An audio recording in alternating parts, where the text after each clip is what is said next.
ఆపలేని స్వేచ్ఛ ఉంది, అందినంత ఛాన్స్ ఉంది, అందుకోర పుత్ర రత్నమా నేస్తమా. జీవితానికే అర్థం ప్రేమని మరిచిపో యవ్వనమే. ప్రేమ అన్నదే సర్వం కాదని చెప్తుంది మా అనుభవమే.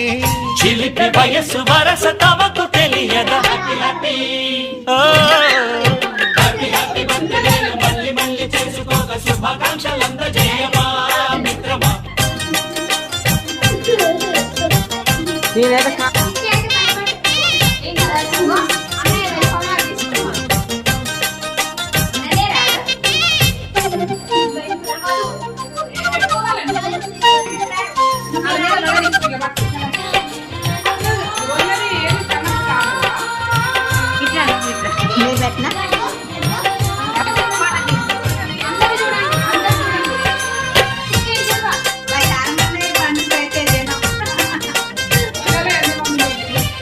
తెలియకడుగుతున్నాలే